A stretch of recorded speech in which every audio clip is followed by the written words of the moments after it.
Hi, welcome or welcome back. My name is Felicia. I'm a knitter living in Washington, D.C. And this is my little corner of the internet where I share all about my knitting and yarny and fiber endeavors. And if this is your first time joining, welcome. If you're a returning viewer, thank you so much for your support and for giving me a little bit of your time to listen to me kind of gush on about my yarn, my crafting, my knitty things. I have a lot of things to share today and a very short window of time within which to share them. So I'm going to try to move through things pretty quickly. And I'm excited for the things that I'm sharing today. I actually have some really, really pretty things to share. So I'm really, really excited. So yeah, let's buckle up. I am not wearing anything knitted. It is still like summer adjacent in DC, so it's still pretty warm. I can feel fall in the air. There's a little bit of a crispness in the air now, and I really enjoy that. I've said before on here, and anybody that knows me in real life knows, I hate summer. I do not like to be hot. I'm a fall girl, kind of through and through, and I'm excited for fall. Like, I'm excited for it to finally be here and to start being able to wear some of my knits. And I'm looking over here because I have everything kind of piled up on my sofa, and I'm like looking at it and I'm so excited to start wearing it. And I'm gonna start back having to go to work a couple of days, like physically go to work a few days a week in October. And so I am trying to get myself sort of amped up for that by having some really pretty knitwear to wear. And my goal is to be able to wear something knitted every single day that I go into the office, because I wanna feel as cozy and comfortable as humanly possible at work, in my office. So I have one finished object and 3 whips, and then just a few acquisitions that I'm gonna share. So let's get into it. I'm really excited. Actually, pause. One, I want to thank everybody for the birthday wishes on the video. My birthday was interesting. I did not spend it the way that I intended to spend it, but my family made it really, really special for me. There was a family emergency, and I had to travel back home for Alabama to be in Alabama for my birthday. So yeah, I don't know if I said this on here before, but I'm from Alabama. I just live in DC. So I spent my birthday in Alabama, but thank you so much for the kind birthday wishes and for all of the feedback on whether I should rip out or keep the brioche cardi from the Knit Collage Knit Along. I ended up ripping it out for a couple of reasons. One, it was just taking up like physical space in my apartment, and that was creating mental clutter, and mental clutter is I don't like mental clutter. The other piece was that what I showed you took me about 2 or 3 hours to knit, if that. So I figured if I changed my mind at some point and wanted to knit it again, I could just do that. I didn't really need to keep it if it was causing me that much like consternation. So I decided to just rip it out, and I'll revisit it at some point. But yeah, there was no point in like keeping it. So yeah, but thank you everyone for the feedback. People gave the suggestion to like over dye it or give it away or reverse it, and there were so many great ideas. If you want to see like what people's ideas were, I will like link to the video and you can read the comments. There were so many great comments and ideas. So I just want to thank everybody for leaving a suggestion, even though I ripped it out anyway, but they were really good ideas. And I think that just speaks to the heart and the mind and the creativity of knitters that were like trying to problem solve. And yeah, so thank you. Okay, I'm gonna start with my finished object, which is my half and half triangles wrap. I have been working on this had been working on this for the better part of a year, probably a year. This is my 3rd half and half triangles wrap. It's knit in, I think this side is red kiln and this side is poppy red or red poppy, one of those two. It is in the linen quill from Pearl Soho. Y'all know that I love that yarn. I'm obsessed with it. And I've said this before on the podcast that I don't think that this pattern is like life-changing or, that you just like have to go out and knit it. But for me personally, I enjoy having something that is garter and easy, and I don't have to think about, and I can pick it up and I can put it down. It makes for great TV knitting. It makes for great travel knitting. It makes for great, you know, if you're out at the park with your friends or on a work meeting. It's just like great mindless knitting. And so I really enjoy it for that. And I think for someone like me who is color nervous, you know, like I'm not the best with color and color play and things like that, doing something like this where it's 2 colors is sort of really easy to deal with. And it does create this like super lush, squishy garter goodness. Mine is soaked in tufted woolens. I've already used it at a couple of events and I love it. I have plans for a new one. Over the Labor Day holiday here in the US, the Pearl Soho did a sale on linen quill. I think it was like 15% off or something like that. Maybe it was 20% off. And I picked up one of the colors for the one that I want to cast on next. They didn't have the other color available. It was out of stock. So I'm hoping that it comes back in stock. If not, I will be putting out an SOS eventually to like get that second color. But I figured I could get the first color. It would be fine.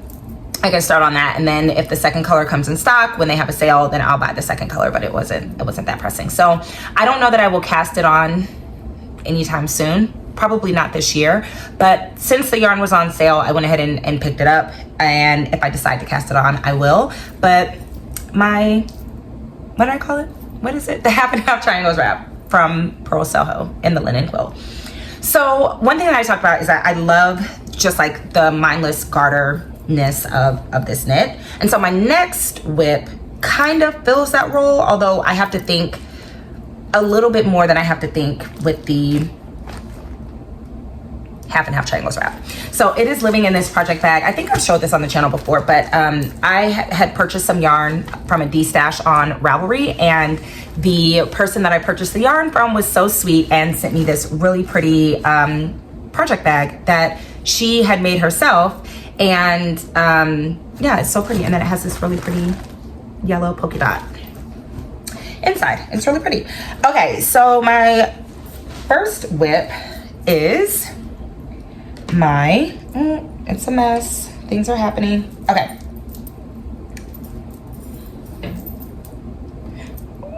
Is my What the Fade from Andrea Mowry.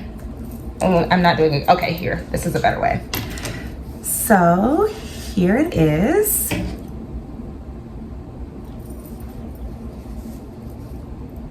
And all of its yarny, fadey, chartreusey goodness. So I have a lot to say about this project, but it is a relatively old pattern by Andrea Mowry. It is knit in brioche at the top, and then it has garter at the bottom, and the brioche is faded and then the garter is faded. So I am knitting this in the Peridot fade kit from Hue Loco. I bought it last year, I believe. Someone correct me if I'm wrong. But last year, Hue Loco did a, every month they did a fade kit for that birthstone, that month's birthstone. So I bought the birthstone for August because that's when my birthday is. And so on August 1st, I cast on my What the Fade. And on the last episode, I talked about that being sort of my grand idea. And one of my concerns was that you need basically like 6 full skeins of yarn for this project. And so what I decided to do was weigh out all of the skeins, because usually when you're buying hand-dyed yarn, especially, it's not exactly 50 or 100 grams. There's usually a little bit more, usually on the more side. Rarely do you end up with less. There's usually a few grams more per skein. And so I weighed all of the yarn, I laid it out in a fade, and then I kind of bundled it together based on how much yarn I would need for the colors A through F. And then what I did to organize it, I'll show you on here, is I took one of these zip top bags from IKEA and I just labeled it. Like, this is colorway E. And right now I'm working on colorway D, which is this really pretty, I'll show you. Just a really pretty complex sagey green color. I really love it. I'm obsessed with it. So I did that, and then so for some of them, I'll show you an example. Like this is A. For some of them I have, I'm sorry for the rustling, I have a solid or semi-solid. This is just a barely there pink, and then a speckle. And so what I did is I laid it out so that there was like a speckle and a semi-solid together as one color. So this is my color A. And then I just kind of, you know, was winging it as I was brioching or, you know, whatever. And so I'm doing the same thing with the garter. So when I did the brioche, I only used the speckles in the brioche section. So I didn't use any of the semi-solids. And then as I'm working the garter fade, I am incorporating more of the solids. And I think this just speaks to like how good of a dyer the Hue Loco team is. This section right here is 3 different skeins. It's a solid, it's a speckle, a solid, and then another speckle. And it looks like just one big chunk of chartreuse. And at first I didn't love it, but now I'm obsessed with it. I love it. I knit the garter section almost to completion, and it was very pink. And I'm not a pink kind of girl. I've already told you I'm not a baby pink girl. And it was giving salmon pink and apple green. If you know, you know. And that's also not my color story. So I ripped it back out, ripped it not fully out, but I ripped out the garter section and decided to sort of shorten the fade sections and incorporate more of the solids into it. And I'm really enjoying the effect that it's having. And so now that I'm just on the garter section, I mean, just like, come on, look at that fade. Like, it's sickening. It's so good. It's sickening. So yeah, I've really been enjoying this. And this is sort of my mindless knitting now, because now I'm at the garter. I'm no longer kind of in the brioche piece of it. And so I don't really have to do as much thinking. There is increasing that you have to keep track of, but I'm not even counting my stitches anymore. I'm not doing any of that. I just make sure that I'm on the right side, and I'm increasing, like when it's a right side row that I need to increase on, that I'm increasing and going from there. So I'm just slowly working my way through, and I'm gonna just keep fading until I get to my last color, and then do I think there's an I-cord bind off. Now, one thing I will say, this is not my first Andrea Mowry pattern. It is my first Andrea Mowry fade and my first Andrea Mowry shawl. The brioche setup portion happens in like the first 3 rows or something. You cast on, and then you do some setup, and then you like set up your brioche, and then it tells you to like look at the middle spine and add a stitch marker so that you can start to do your increases out from that spine. You're increasing along the spine and then along the edges. When you're told to do that, you have about this much knitting. Like, it's literally like this much knitting. And I sort of wish that the pattern would be more clear, to be like, knit 6 stitches, you know, place marker, whatever. But it's just like, go to the middle. If you have the pattern or you buy the pattern, you're kind of know what I mean. And so the first time that I did the brioche section, I put it in the wrong spot. And so my increases were like not directly in the middle. So I had to rip it out. And when there's that little knitting, you have nothing to kind of rip out to, so you just have to start over. So yeah, I just sort of wish that was a little bit more clear, but otherwise the pattern is amazing. It's super well written. My only other tip, and I say this all the time, is like, use more stitch markers than you think you're gonna need. So I have a stitch marker on the edge for the I-cord. Then I think the pattern tells you, I think on this section, it does tell you to include 2 stitch markers, but I made sure to include 2 here. And then I have a stitch marker along the other I-cord edge. And that's just because, again, this is my mindless knitting. And so when I feel a stitch marker, then I'm like, oh, okay, mentally, I know that I need to do something different. And then I also have this stitch marker is from Whitney Marie Anderson. I love her stitch markers. I will have her shop linked below. You kind of can't see it. It's almost like it's a leaf, but it's, she did like a chromatic collection. And so these actually change color in the light. It's so fun. And then I have just like 2 stitch markers along the outer wing so that I know whether I'm on a right side or a wrong side row. Because as the shawl gets bigger and bigger and bigger, it gets kind of harder once you get to the outer edges to figure out if you're on the right side or the wrong side. I had 3 of these on this project, but my 5-year-old nephew, I love him to death. He was playing with my knitting, which is fine, and he broke one of the stitch markers. So sadly, I lost a stitch marker to, you know, Auntie Life, but these stitch markers are amazing. I think they were a limited run, so I don't know if you can buy them, but I love Whitney Marie Anderson's stitch markers. I've shown them on here before. So if you can get your hand on one, you should do that. So this is my first whip.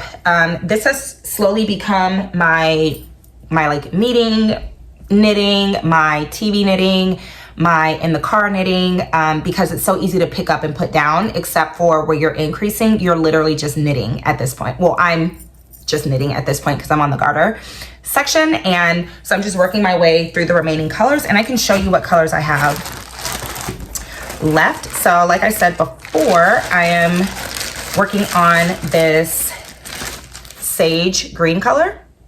And I have a few more rows of this before I'm gonna start fading it into some more of the pinky peach colors. So that was okay. So that sage color is gonna fade into this color. And you can't really see it because it's wound back up in a ball, because like I said, I undid it and I had pretty much made it through all the colors. So anyway, so it's gonna fade into this. That will fade into this, which is a soft, it's not quite true to color on camera. It's a little bit more of a like millennial pink, like a true millennial pink color. And then from that, it will fade into this color.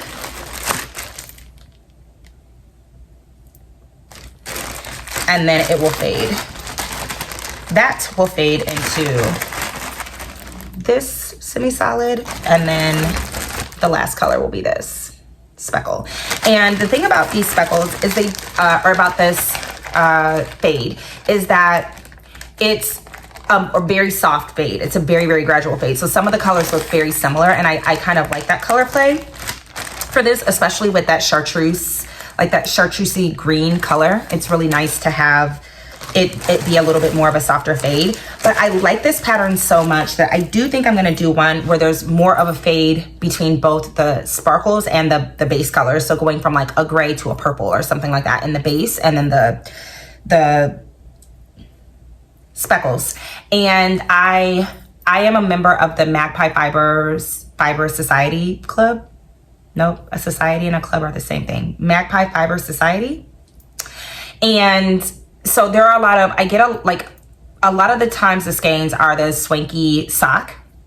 And so I think I'm gonna start pulling out some of those and playing around with some of those to put them together, because it's not, I get like 2 skeins, which is not enough for a sweater for me, and more than I need for a pair of socks. Like, it's like a weird quantity of yarn.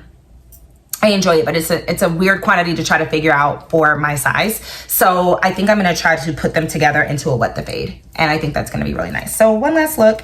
The next time you see this, it will probably be done or close to done. So, bam, bam. I'm obsessed with it, obsessed.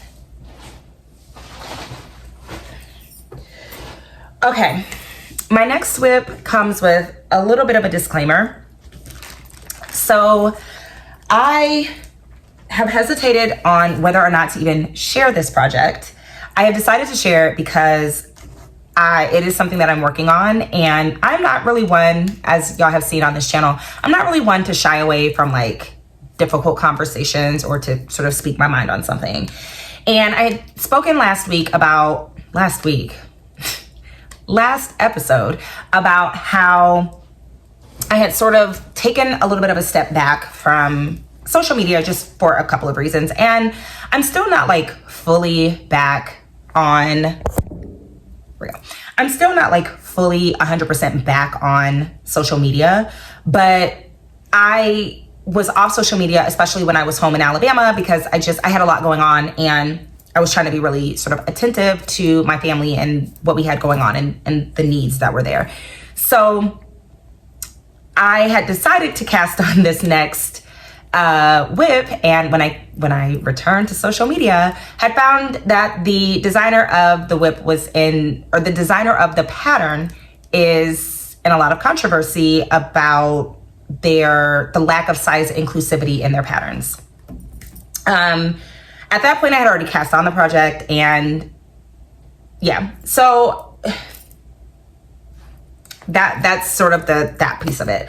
I've had the yarn, I've had the pattern, and I don't have to make excuses. Like I'm gonna knit what I'm gonna knit, but I do think about size inclusivity the same way that I think about skin tone inclusivity. And so as a Black woman who has a Black mother and a Black sister and a Black niece and Black cousins and Black friends, something that I think about often is skin tone inclusivity, right? And so like if I'm purchasing from a cosmetics brand and I am the deepest shade that they go, and I know that my mother and my sister both have much deeper skin tones than me, and if they can't enjoy it, then it's usually not a brand that I will patronize or give my money to, because I can't recommend it, right? And there's like not really any fun in that if you can't share it with your friends or your family. And I feel the same way about patterns, and I feel the same way about especially in like paid for patterns and really popular, well-known designers. And this is a designer who, frankly, I've not really been super attracted to a lot of their knits, but I was really drawn to this one particular pattern, and I was really inspired by this one particular pattern. So I am going to share the pattern. I am going to talk about it here on my channel. I probably will post about it on Instagram, but I don't want my sharing of this, and I understand that I have a platform because there are people who are influenced by the yarns that I buy and the knits that I make. And so I want to try to be as responsible as possible with what I share on my channel. And so I am not saying that you need to go out and knit this pattern. If it is not inclusive for you, don't knit it. I'm not saying that you need to boycott this design. I'm not saying any of those things. I think people have done outreach to this pattern designer about their lack of size inclusivity. And yeah, at this point, they already had my money. They've had my money for some time because I bought this pattern when it first came out. And so I knit the pattern. I don't know that I will buy any additional patterns from this designer, both for the lack of inclusivity, but also I am not as obsessed with this designer as a lot of other knitters are. I like this one particular design from them. There are other designs that I like that they do, but I think that there are dupes for it. And I think there are kind of dupes for this pattern as well. But like I said, I already had it. So enough of my sort of ramble and disclaimer and et cetera, et cetera. Let me show you what I'm talking about. I am knitting Camisole number 5 by My Favorite Things Knitwear. And this is in the line weight by Pearl Soho in the color Red Pine. So it's kind of scrunched up on the needles, but I'm going to talk a little bit more about this pattern and the construction. So it is a boat neck tank. Yeah, a boat neck tank knit in 2x2 rib all the way through. And then it has this double knit. What is this? What do you call the thing around the armhole? Armhole? Okay. A double knit armhole and then a double knit collar. My collar looks a little floppy, but on my body it kind of lays flat and it lays really nicely. So maybe earlier last year, I picked up 2 skeins of the line weight in this color, and I picked up 2 in a lime green. I almost used it in a shawl, the lime green color, not this color. So this is the color. It's a really pretty, they call it like a heather. but it's a really rich red color. And when I bought this yarn, I had this pattern in mind, and I noticed that a lot of people were knitting tanks this summer and all of that, obviously, and they were using linens and cottons and things like that. And some people were using, you know, merino wools, but I wanted to knit a tank for the fall and the winter because I layer, and DC has interesting weather, and it's not like full sweater weather all the time, but you still want to knit. And so I wanted something that I could wear to work and be a transitional piece if I'm going from work to happy hour or something like that. And so I thought this red color would be really pretty for that, because it's going to read just a lot more fall and winter than I see this pattern a lot in creams and beiges and taupes and tans, and you know, that's a choice, but I went for red. Red is growing on me. It's becoming a little bit of my color palette, and I'm not a big red girl. I still don't like love red, but sometimes a classic red take is just a classic red take. So a couple of things. This yarn is a single ply, and I may come to regret this decision because it's already like a little fuzzy. I don't know if you could, yeah. It's already a little fuzzy. And that's the nature of working with single ply yarn. And I knew that when I started this project, but I guess I didn't care. And now that I'm, you know, almost halfway through, I care a lot more about that. And maybe I should have cared less. So I don't know. This goes back to this like being torn about the controversy of this pattern. I think I will probably knit this pattern again because it is a very well written pattern. It's not necessarily intuitive, but there are places where it explains things really well. There are parts in the pattern where it's like, oh, like go on YouTube and figure this out, which I think is a choice. And yeah, so I don't know. I will probably knit it again in a more summer weight plied sort of material or yarn. I think the original pattern calls for knitting for olive silk merino or merino silk or whatever it is, pure cotton, whatever. It calls for a knit. I shouldn't have said it like that. I'm sorry. It calls for knitting for olive yarn that I probably will not purchase for this. I don't know. Maybe I will, maybe I won't. I don't know. But anyway, I'm rambling. So what I did, and I'm sort of stalled on this project, but what I did is I knit it until you knit some portion of it flat. I don't want to give away, just because I don't agree with the designer's choices does not mean that I'm going to give away the details of the pattern. So you do start the pattern flat, and then you work part of it flat, and then I think you start with the back, and then you come back and you attach the front or something like that. And then you begin to knit it in the round. You cast on some stitches at the underarm, and then you knit it in the round. Once I knit maybe a ½ inch under the cast on join, y'all help me out. Once I joined it in the round and I knit for about ½ inch, I went back and I picked up for the sleeves, and I did did we decide we're calling it sleeves? What did we decide? Underarm? I picked up armband, whatever we're calling this. I picked up and I knit the armhole. And then I went back and did the collar. And the reason that I did that is because I am considering adding bust darts to this pattern. So this pattern is knit with a considerable amount of negative ease. I thought that I was going to knit based on my bust measurement, I was planning on knitting the largest size, which I think is a double XL. Then I decided to knit the XL, and I think I ultimately knit the large. Or maybe I knit the XL. Whatever it was, I did not knit the size that was indicated for my bust size for a couple of reasons. One, I still have, I still have the memory of my camisole from Petite Knit that I knit, whatever that one was called, that I ripped out because it was so much bigger. And this is also intended to fit with a tremendous amount of negative ease. And I also know that ribbing will stretch. And frankly, I like the way that this kind of looks when it's a little bit more stretched out. Sorry for covering my mouth. So I wanted to have that negative ease.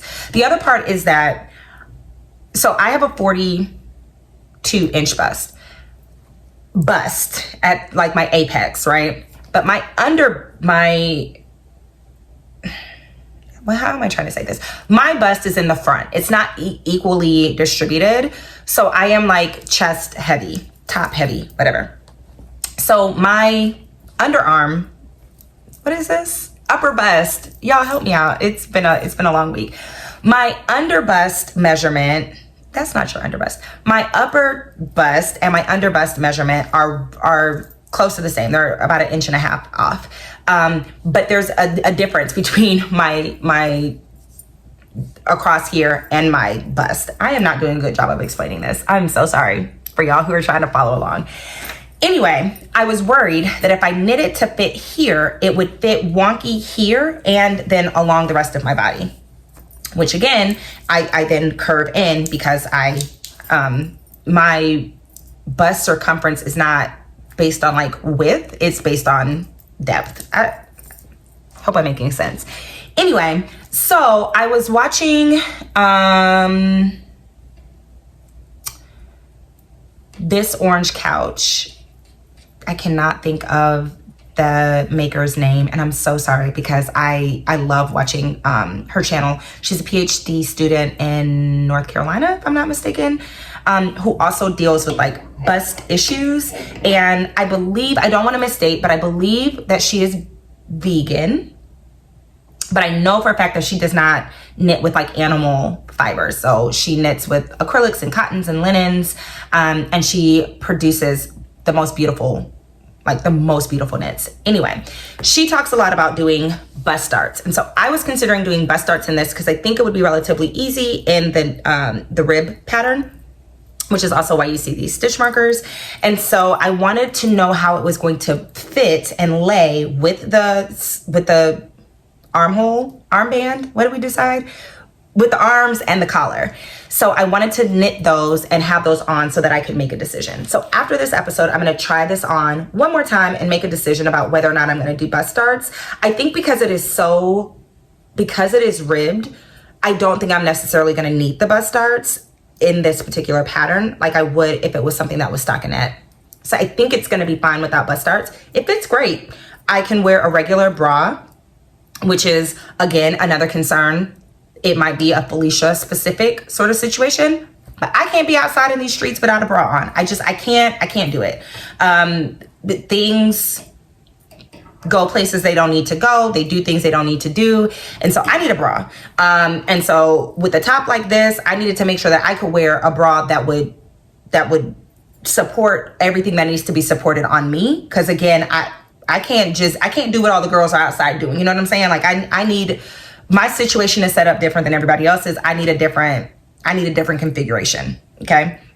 But I can wear a bra, which is great, which means that I can wear this to work. I don't know that I would necessarily wear a tank top to work, but it's going to make a great layering piece. It would look great under this denim shirt that I wear like every other episode on here. But I love this top and I love the yarn. I love knitting on it. And now that all of the finishing is done, I can just knit until my heart's content. I have about this much left of my first skein. So all of this was pretty much done with one skein. And then I have this much left of my second skein. So I'll have plenty of yarn left. And I think it took me about about a quarter of a skein to do the finishing, to do the armhole and the neckband in the double knitting and seaming it together and all of that, etc., etc. So now I'm just in 2x2 Rib City until it's the length that I want. I think in the photos it's a little cropped. It looks cropped to me, and all the ones that I've seen are pretty cropped. I think I'm gonna knit it a little long so that I can tuck it, but not like sweater length. So I don't know. We'll decide. And it's living in my Black Pearl Magic bag by my beloved Shayla. I'm like obsessed with everything that she does. And I bought this at the Knot House in Frederick, Maryland during Maryland Sheep and Wool Weekend. So I've talked about it at length. It's an amazing bag. I will link to Shayla's shop below. Okay, last whip. Very last whip. Okay, so this is my Cote cardigan by Hiroko Payne. I have talked about it now, I think, oops, at length on here. So I'm just gonna give you a quick little update. I have, oops, my sleeve, which is adorned with stitch markers, is about 75% done. I need to do one more repeat of the cable, and then I'm going to do the doubled cuff on this. I did not work on this for the better part. I worked on it for maybe 3 or 4 days after my last podcast, and then I had to put it up. It got hellfire and brimstone hot in DC. Like, it was very, very hot. It was very, very humid. I did not want wool or anything like that touching me. And this is a tactile wool. It's not superwash. It's the Corey worsted from LolaBean and the color Kitsune. And it's, I think Corey worsted is Falkland and Corriedale? Nope. Falkland and Gotland. It's a very, you know, tactile, woolly wool. It's a DK weight. I've got over 600 grams. Without the sleeves, it's about 550 grams of yarn, just like on your lap. And it's the sleeve, like you have no choice. So it was too hot. That was a long way of saying it was just entirely too hot for me to be knitting on this thing. And so I did not knit on it. But now that the weather is starting to cool down a little bit, and like I said, I'm trying to gear up mentally, physically, emotionally, spiritually to be back in my office. And so I want to have this finished by the time I go back to the office in October. So I don't have that much left. The sleeves really don't take that long. You're decreasing, and then there's a doubled cuff. And then I have to pick up and do the shawl collar. That's gonna be the interesting part. Now, there are a lot of decreases in this sleeve, as you can see. There's a very interesting sleeve construction, one that I've never done it that way before on a sleeve. So I was very cautious, and I wanted to keep track of everything that I was doing. And then it just proceeds down in sort of the normal fashion. And then there's a cable that runs along the top, and then you can choose to either do a regular cuff or you can do the folded over. I'm gonna do the folded over. And so I wanted to finish both of the sleeves so that if I needed to buy, according to the designer, you're gonna need about 100 grams to do the shawl collar and button band. So if I needed to pick up an additional skein, I wanted the collar to be the different color or potentially the different dye lot, not the sleeve or any portion of the sleeve. So this is knit in the same dye lot as the rest of the body. And because LolaBean's dye team is just chef's kiss phenomenal, you cannot even tell that there are different skeins in here. Like, it just is, it's phenomenal. So, yeah.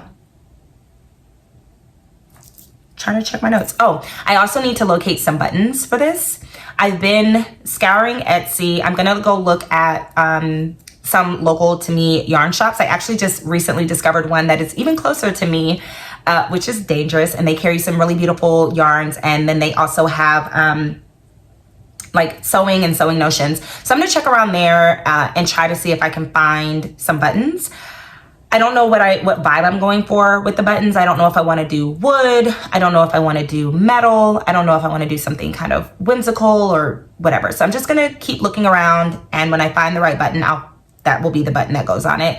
And I think I need 5 or 6 buttons. I don't remember, but I'm not in a rush. It will look great without buttons, and I don't even think that I'm going to wear it buttoned. If a cardigan is supposed to have buttons, I want it to have the buttons, you know? Trying to follow directions. So, trying to see what else. So, I was watching the most recent episode of I'll Knit If I Want To by Andrea Mowry, and I had thought about this actually while I was knitting on this sleeve, and never before this sleeve, and somebody had written in about sleeve decreases and whether you're supposed to, like if a pattern says decrease every 10 rows, do you decrease on the 10th row, or do you knit 10 rows and then decrease on the 11th row? Now, this has never been an issue for me before because and it's not an issue now, but it frankly doesn't matter when you're knitting like a plain stockinette sleeve. And it doesn't entirely matter that much for this one either, because you're taking the stitches out of the bottom side of the sleeve, like in a traditional manner. And so it really doesn't matter either. But she gave a really interesting answer about what you should do, like how to interpret that. And as an English major, I feel like I have failed myself in the way that I was thinking about it. Anyway, that's a long way of saying that I think that had I done what Andrea Mowry suggests, and I will link to that episode below and let you see what her answer was, that I would be done with the sleeve right now. But it comes to about the top of my watch. And in the pattern, it tells you that it should extend just a little bit past your wrist bone. So I'm going to need to do, and I'm going to need to do one more section of the cable pattern before I can start with the folded over cuff. And I'm also contemplating knitting the whole second sleeve and then working on the cuffs.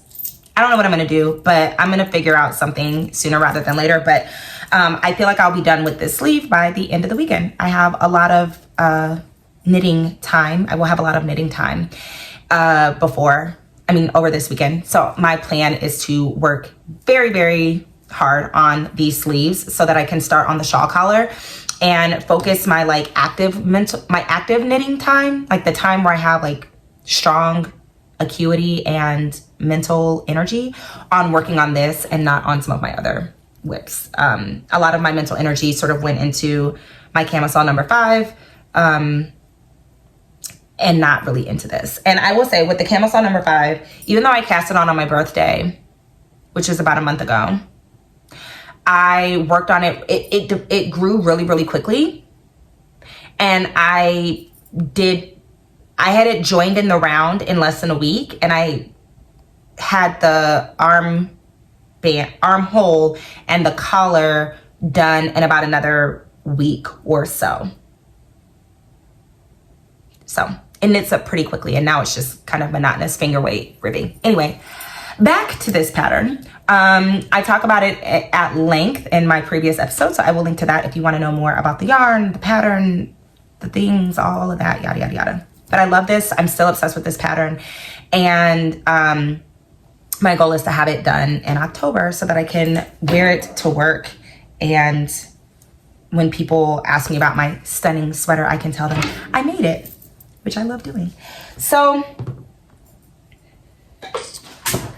that is everything that I've been knitting on. I'm going to share a couple of acquisitions, just a few, not too many.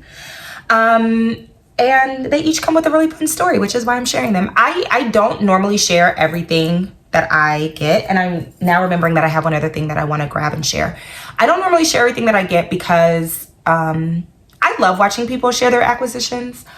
I just sort of feel like you'll see it eventually when I'm knitting with it, or, whatever. So I don't always feel the need to share what I'm knitting or what I've acquired, unless I think it's going to be sort of like universally helpful in some way. So I'm actually going to hop over and grab, and it's going to be a hop because I literally threw all of my knitting on the floor. I'm going to hop over and grab my other thing that I want to show. Okay, I'm back. So my first acquisition is actually, so I was watching Needles at the Ready, and Kevin and Ray were talking about this. I think they had gone to like a yarn crawl or something like that, and they showed this, which is a really cute little, it's almost like a fishing tackle box, and it has different compartments. Mine is not completely full. I've sort of been filling it on the go, or filling it as I need it. And It's from this brand called Exchanging Fire. I'll have it linked below, and I will link to the shop where I found mine. Now, they found theirs like at a store, like at an actual shop. I had to do a little bit of digging online, so hopefully it will still be in stock where I found it, but most of the places that I was able to locate it, it was no longer in stock. So, but I will link to that one. And so I picked it up. This little section can be different colors. I picked yellow, and then inside I have some scissors. I also did yellow because I like to coordinate, and the little gripper for my interchangeable set, some darning needles. Right now it just has stitch protectors, and then some cord stoppers and things like that. And then I'm gonna also put in, I think they had filled theirs with like stitch markers, so each of these little sections opens up. So I'll eventually do that, maybe with some hexes and some locking stitch markers and things like that. This is really great because I travel with my knitting quite often, and I feel like I never have the notions that I need, and I'm always trying to like throw together a knitting notions pouch and all of that. This can just live and exist as it is and be like a packed, ready to go knitting notions sort of thing. And I thought it was really neat. I remember it being relatively affordable, and the shipping, it came really quickly from the vendor where I found it. So you can either look for this at your local yarn shop, or you can source it from where I found it, but I will have it linked below. Both the company, which is Exchange, or maybe I bought it from Exchanging Fire. I don't know if that's the brand. I don't know anymore. I will link to where I found this so that if you want to pick one up for yourself, you can. But it's a really handy little notions pouch, and it seems very sturdily. It seems very sturdy. Okay, so when I went to the Maryland Sheep and Wool Festival, I talked about going to the Magpie Fiber flagship store. And I had pre-ordered some yarn from LolaBean Yarn Co. And it's just so, it's so interesting the way that like things work out and how things happen. So story time. Like I said, I'm in the Magpie Fiber Society. I pulled a goof, and I was not intending to renew my membership for this year, simply because of the issues that I brought up before. I love Magpie Fiber yarn. I think it's great, but 2 skeins is like not enough for a project for me. But like 1 skein would be more ideal, because it's like, okay, I can just make a sock, or I can fade it into something, but now I have 2 skeins of it and I have to figure out what to do and blah, blah, blah. Anyway, and so I was going to email, because with the Magpie Fiber Society, you pick there are 2 like options, and you pick which option you want. And I had like missed the window because, again, I was like traveling and it just wasn't on the forefront of my mind. So I had like missed the window to choose. And so I reached out to Magpie, and their customer like service is amazing. And I was like, hey, my bad. Like and I had moved. And so I was like, hey, I need to change my address, because the last time that I got a shipment, I was at my old address. And so I was like, I need to update my address, and I need to switch out I want to make my color selection if I can. If I can't, it's fine. But I definitely want to change the address. And they were great, and they worked with me. And that like flagged for me in my mind that I had pre-ordered this yarn from LolaBean Yarn Co. And I was like, I wonder where that yarn is. And but it was just like a, whatever, because I knew when I ordered it, they said it was going to be a pre-order. They said that it was going to come later in the year. And I remember that distinctly because I had already signed the lease for my new apartment. So I gave them the shipping address for my current apartment. And so I remembered that it was going to be a little bit later, but I was like, man, that was in March and it's August. And like, I still don't have, at least I think it was in March. Maybe it was in May. Y'all, I'm just making up stuff. I think it was in May. Anyway, whenever it was to what it was now, I was like, dang, I wonder where that yarn is. And so I was like, okay, if I don't hear anything by Labor Day, I'm going to reach out to Magpie and just say like, hey, I pre-ordered this yarn. No rush. Just curious when you anticipate that it's going to ship. Because I knew it needed to come from LolaBean yarn to Magpie, and then Magpie was going to ship it out. And so I got a shipment notification from my apartment complex no, I got a shipping notification from like UPS that was like, you have a package that's being shipped to your address. And I was like, I don't remember ordering anything. I know I do a lot of late night yarn ordering, but I don't remember ordering anything. So I was like, okay, maybe it's a birthday present. Maybe somebody sent me something, whatever. I come back from Alabama. I go to check my package. And it was this. It's so, okay, I'm gonna take it out of the plastic. Sorry for the crinkling. And Magpie was so sweet. So they sent this beautiful card, and then it has mine is smudged because it was handwritten, but it just said like, thank you so much for your patience. And it was signed by the Magpies. It's beautiful. I don't think it's nope. And then it has some care instructions for the yarn. They included a little sticker, which is really cute. And then they included one of these little stitch fixer things. And that has a little like magpie feather on it. And I wonder if this will fit.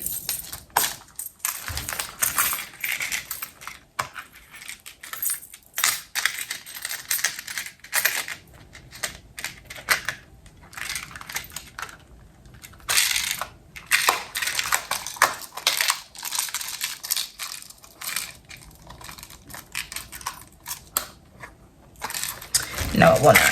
Okay, I have another little stitch fixer thing that I will throw in here because a stitch fixer is always great to have. But anyway, I thought it would fit in here. It doesn't. And this little stitch fixer thing, which I think is really sweet. But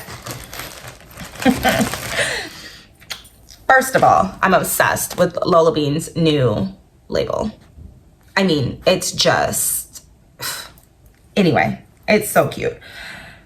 But this yarn, y'all, I'm going to take the label off. I'm not going to unwind it because it's so, like, I don't know who the master, I don't know if Jimmy is the master skeiner or Adela, or maybe they've got Lola over there scanning the yarn now. It's so beautifully skeined. It's insane. This is called Black Beaver. It was a special run color that was done for Magpie to go in their beaver line. So it goes with, like, the bougie beaver and the... Bougie Beaver is the only one I know. But it's for that collection. And I remember the live that Adela was on when she was like, I should do Black Beaver. That is my Adela impersonation. And I know that she does not talk like that. But and then when I was in the store, I saw it on the DK base. But I love fingering and I wanted it to be for a sweater. And so look at this. It's like a grungy grayish with, it looks black, but it almost breaks into like a navy, like a deep navy. And then it's got these really beautiful speckles of like olive green, which is a love that Adela and I share, is olive green. And I just think this is so beautiful. Now, I don't know if it's because I was just like caught up in the haze and the fumes of the yarn, or maybe they told me this and I just didn't pay attention. I'm gonna read y'all the composition of this yarn, because I feel like I owe Adela money, because I don't remember spending a lot of money on this yarn. But Adela, I owe you money. I don't even think she watches this. But if you watch this, Adela, I owe you money for the composition of this yarn. First of all, y'all can see the drape. I mean, you can see the drape, right? Okay. It is 60% merino, 20% yak, and 20% silk. I owe Adela money for that. It's so good. It's so good. It feels so good. It feels so good. And I know that she's been bringing out like her own kind of blends of, it's so good. So what I want to do, I don't know what I want to make with it yet, but I do know that I want to pick up some either of the Magpie Feather, which I think is their regular like silk mohair base, or the one that like all the girls have gone crazy for because it's in that new Andrea Mowry pattern. What is that one called? But I think that one has like cashmere and I don't know. She's very luxury. She's high end. She's a high end base. But I feel like something like this deserves to be paired with something like that. So, and then I also think that like, I love variegated yarns in the skein. I don't always love them knit up as like garments or things like that. But I did buy a sweater's quantity of this, and I want to use it. And I think it's going to be a beautiful garment. So I think I want to find something that's a little bit kind of this taupey color and of a mohair, and pair that with that to kind of help to blend down some of the tone, like the speckles. I love Adela speckles, but I think for something that I'll be able to pull out and wear. And one thing that I was thinking about was maybe doing another Autumn League pullover, which is I think it's a DK or a sport weight. So I think if I pair this with that it's such a like just stunning stockinette, and the yarn would speak for itself. Like I need it to be something where the yarn is going to do all of the talking. I may also just take a trip up to Frederick and go to the Knot House, and then go to Magpie and like do it in person, because I've been looking at some colors online, and I'm just a wee bit nervous about ordering, especially like that expensive of a yarn online when I only live 45 minutes away, and I can just take the trip and go to Frederick, and Frederick is beautiful, especially downtown Frederick. So I got that. And then one last thing that I want to share, because I think it's so beautiful. So I know a lot of people are planning, sorry, the whole like setup of the camera situation is always very perilous, always questionable. So a lot of people are preparing for fall and getting their fall knits ready, and I also am. I have some yarn on the way for my next sweater cast on. After sort of the complicated things that I've been working on here, I want a really simple, easy knit, and I'm doing it in a really fun color, which I think is going to bring that sort of fun and whimsy to my knitting that I really kind of look for. Like I want it to be like, I don't want to knit things that I can buy in store. That's not how I think about my knitting. And I know that works for some people, and so I either try to make it fun by the design or the color or whatever, yada, yada, yada. So I have yarn coming for that. And then after that, I am going to be knitting. I'm so excited. So after the pattern that I'm talking about, that I'm gonna cast on next, I am gonna be knitting the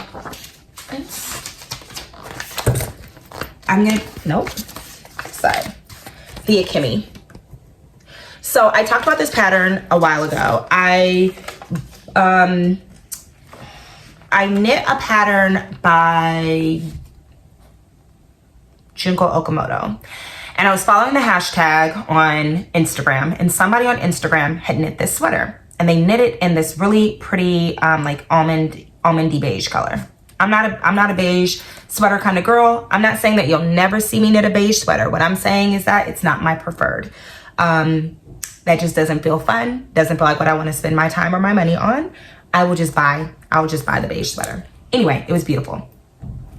Then I saw that Jackie of Caddy Jack's Knits had knit one, and she knit it in this really pretty like yellow color. I don't really do the yellows. I'll wear yellow, but it's not like really my vibe. And so I just like, locked it in the back of my head. And the thing about following a hashtag on Instagram is that it'll pop up in your feed. The hashtags pop up in my feed more than the people that I follow at this point. So I was like seeing it pop up in my feed. And then a few weeks ago, and I have no concept of time, so it could have been a month ago, it could have been 3 months ago, Caitlin did a green version of the Akemi, and she made hers short sleeved, and they modified the fit, and it was stunning.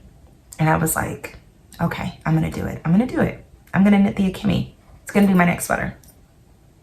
But the Akemi has a lot going on, and I have this cabled cardigan that I've been working on for like way too long. Okay, everybody else in the test knit is done. They put their buttons on, they're done. And I'm still working on sleeves, right? Like I've been working on this for too long.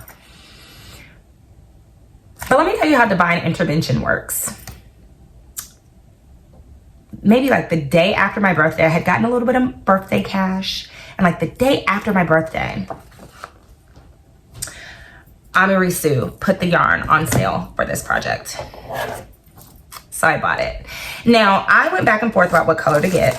And this color might shock you. It might not. I don't know. It shocked me. And I showed my mom, and it shocked her. Also, hey, Ma. It shocked her. And I almost went with another color. I almost went with let me show you what I got. And then I'll tell you what I almost got. So it's beautifully packaged. I did go for the yarn that the pattern calls for because Jackie and Caitlin said that the yarn is amazing. And pretty much everybody that I've seen knit this has knit it in the called for yarn. And, you know, as long as like, if it's like a superwash merino, you know, nylon blend, I'll go with whatever, right? But if you're doing something that's like different or unique, I will try to knit it in the called for yarn. Maybe that's a lack of creativity. Maybe that's, I know that there's a tremendous amount of privilege in that because I don't really have to think about yarn substitutions in terms of cost. It's more so in terms of like color or availability or things like that. But this yarn seemed so unique when they were talking about it, and it was actually relatively affordable. I did some calculations. So for my size, which I think I'm going to end up needing less yarn because I'm going to be doing some mods, it was going to be about $85 for the yarn, and then shipping and handling, which isn't the cheapest, but that's also not extremely expensive. That's by no means the most expensive yarn that I've purchased for a sweater before. Anyway, this is a DK weight. Yep, a DK weight. It's sold in 50 gram balls, and it's just 100% merino wool, and it's from the brand Jinmao. My AI was just talking to me. It is from the brand Daruma, I think, and the yarn is Jinmao, and I am doing it in the color 19, which I think is carrot. Let me open this. Let me take it out. You will get a first impression, my first impression of the yarn. Okay, y'all. I wish you could feel, okay. This yarn is so incredibly soft. I don't even know how to describe it. It's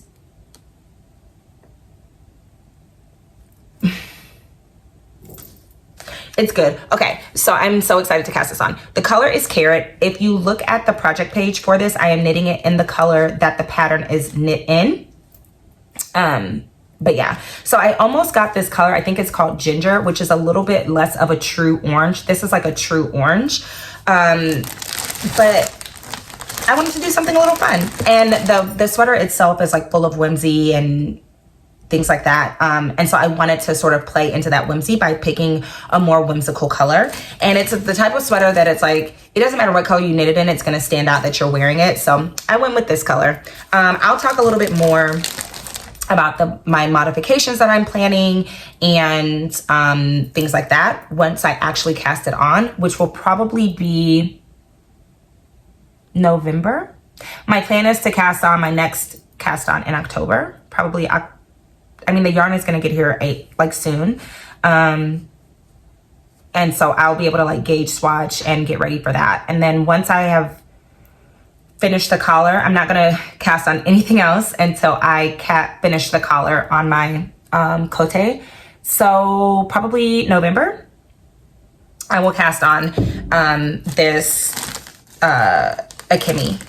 But the yarn was 15 or 20% off. So I bought it.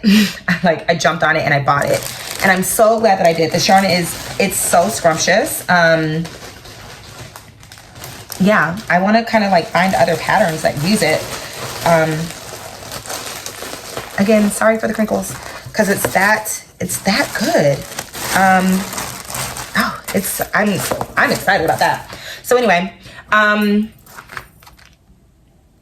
to think if I have anything else. I think that's all. I think that's all I've got, y'all. Like I said, I do have some things planned for fall, but I'm still just kind of thinking through it. Right now, I just have my next 2 patterns picked out. Like I said, one is a little bit more simple, but I think it's going to be in a really fun color, and I'm excited to share that when that comes. I will be trying to share that a little bit more over on Instagram. And then I have the yarn for this, and then I have another pattern in mind, but I am holding off on buying the yarn for a couple of reasons. One, I don't need the yarn yet. I probably won't even be able to cast it on until maybe December, just depending on how long this takes. So there's no need to buy the yarn right now and just have it sitting at my house, taking up space. So I'm going to probably start picking up the yarn for that towards the end of the year. They carry the yarn at one of my local yarn shops, so I'm excited to be able to go and pick it out. Let me take this off the table.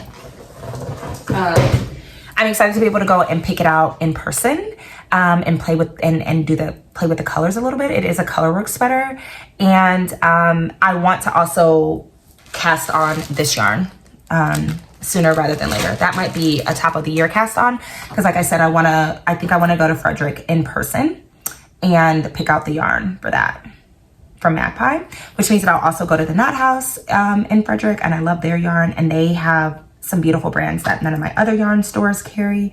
So maybe if I do that, I will vlog it a little bit, because I did not vlog when I went before.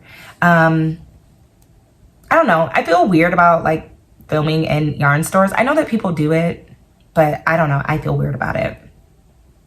So yeah, but I'm not in a super huge rush to like buy, like to cast on new projects. This is something that I have personally been thinking about a lot, and then I think there has been increasing conversations in the making community in general around this. But like, I knit for fun. I knit to relax. I knit for my mental health, and I think that like the urge to like produce at a high volume takes some of that joy away from the process. And for me, that's just like not my ultimate aim. Now, I want to knit what I want to knit, that list is so long. What I'm gonna knit, that list is so much shorter, right? Because it's just my two hands and my time. But I think that like, and I don't know if it's because I'm more involved with knitting social media these days, and just like more aware of like the energy and the effort and like what goes into producing a knitted garment and sharing it, sort of for the world to consume, and the pressures of the algorithm and those sorts of things. And that's very real. And there are people who like their entire livelihoods are built on this, or some portion of their livelihood is built on this. This is my hobby. Sharing it on social media is my hobby. It's a way for me to share and like connect with people, but it's not my job. What little amounts of money I make from YouTube, I have to pay taxes on it. So I don't even get to enjoy that money. And you know, like, so I am aware of like the pressures for certain people, but I just feel like this like pressure to like crank out 3 new sweaters a month, or like constantly be knitting, is just draining. And I didn't knit for like 2 weeks, and I was like, okay, I'm fine with that. It was hot. Like I was busy. I didn't feel like it. And then when the urge sort of hit me, which did really coincide, like that sort of ramped down in my knitting mojo and my knitting production was very much so correlated to the heat ramping up. And when it cooled down, and it felt more comfortable for me, I picked up my knitting, and I was able to get a lot of knitting done. But I don't want to feel pressure to produce, in order to have something to share. So that is part of the reason why my episodes are a little bit more sporadic, and I don't always share, film a video every week or every 2 weeks or even every month. Because again, this is my hobby, it's for fun. And once you like put those time constraints and those pressures on yourself, it takes the fun out of it. And I need fun in my life, right? Like I don't need anything that's not fun. That's just not gonna work for me. I need fun. I need the fun things and only the fun things. And so, yeah, so I've just been thinking about that a lot, because I think if you are somebody who engages on, making social media, or you have a podcast, or you have a knitting Instagram where you actively share your whips, I think you can maybe identify with this sort of pressure, or even if you're just somebody who watches these things and see people knitting, who come out and they're like, I knit 30 sweaters this year, or even I knit 12 sweaters this year. That's a lot, but like, that's not normal. And you don't have to knit at that volume. You don't have to produce at that volume. I think if I stay on track for what I have planned to cast on this year, I will have cast on and cast off 4 sweaters this year. 4. And that feels like a feat for me. I guess I can count my Fox spots as 5 because I cast it off this year. If I get through the sweaters I'm planning. And there are some people who knit 5 things in a month. That doesn't make my knitting any less important, any less beautiful, any less valuable, any less inspirational to share. And that's the same for you. If you're somebody who knits 1 sweater a year, there are people who can't knit, baby. There are people who don't knit any sweaters a year.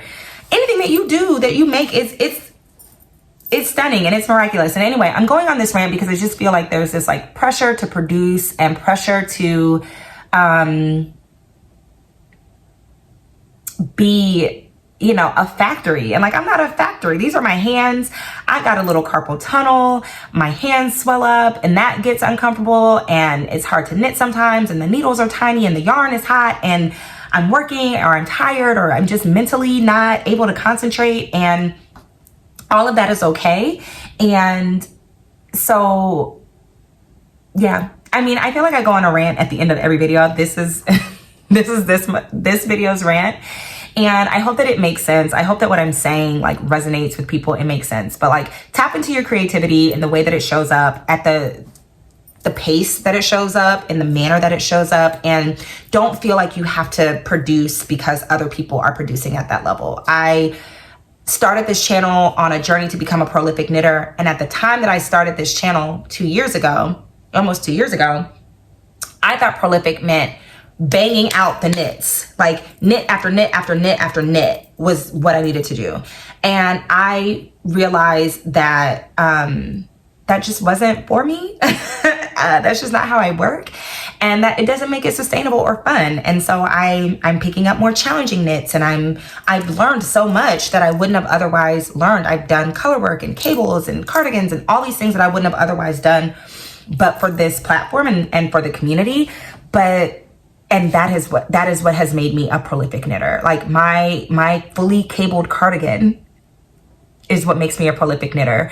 My colorwork yoke sweater is what makes me a prolific knitter. My garter stitch schlanket thing is what makes me a prolific knitter. Like, we're all prolific knitters, and there's not a benchmark for that. And that benchmark is most certainly not, can you knit 17 sweaters in a year, or like 30 sweaters in a year, and come up with a stack of, you know, a pile of knits this high to post on social media. And that's not directed at any one person. I don't even have anybody in mind when I'm thinking about this. I'm just thinking about the pressure to produce content and to produce items, and this sort of like quick mentality that we have around knitting. And knitting is slow fashion, and it's okay to slow down in your slow fashion and not produce as much. And for the people who can knit all day and all night and make a sweater in 3 weeks and do all, like, more power to you. Like, that deserves to be applauded at the same rate as the person who spends an entire year thoughtfully and intentionally knitting on something and maybe only producing that one thing at the end of the year. Anyway, I am going to go. The light keeps shifting and fading and moving, and I hope that this setup was okay. This is going to be where I film from now on. You all can see 2 of my beloved plants. I don't know if you can see the one directly behind me, but Maleficent is the fiddle leaf fig. Actually, you can see a bunch of them. Maleficent is my fiddle leaf fig. Aurora is on the TV stand. Behind Aurora is a ZZ plant. Doesn't have a name. I'm thinking either... I'm thinking Rafiki, because Rafiki means friend in Swahili, and ZZ plants are native to Africa. So I'm thinking of maybe that, but I don't know. He doesn't have a name yet. And then O'Connor is my white bird of paradise right there. So those are just some of my plant babies that you can see. There are others, but you all enjoyed seeing them in the last podcast, but I think this is going to be my setup going forward, because it's just really easy to film from right here, and there's a window and I get a little bit of natural light. I will try to film a little bit earlier in the day next time so that you can see things a little better. And the next time that I come to you, I think I will have a few more finished objects, some new cast-ons. Everything's going to be great. But again, no pressure, no rush. I'll come back when I feel like I have a lot to share. In the meantime, if you are not already subscribed and you made it this far and you would like the video, please consider subscribing to my channel. It costs you nothing, but it will help to keep you up to date on when I upload things. You can also click the little bell notification, and that will let you know when I upload a video, which will be really good because I don't have an upload schedule. I just film when I get around to it and upload when I can. So and then last but not least, I did not mention this at the beginning of the video, but everything that I discuss is linked in the description box below. There's a little arrow that you can click, and I will list out the yarns, the makers, shops, anything that I mention that is linkable, I will link below. Trying to think if I have anything else. I don't have anything else. I hope that everybody is staying healthy and happy and safe, and that you're doing well, that your families are doing well. And if you, like me, are a fall lover, I hope that you are gearing up for fall and you're pulling out your knits and getting your sweaters ready, and just like fall girls, it's our time. It is our time to shine. You know, it's our season. I pulled out my, apple cider, Mrs. Myers. I'm ready. I'm drinking hot tea now. Like, I'm excited because fall is falling, and I love fall. But until the next time, I will talk to you later. If you leave a comment or anything like that below, I will do my very, very best to respond to it, even if it's a month from now. But yeah, until then, bye.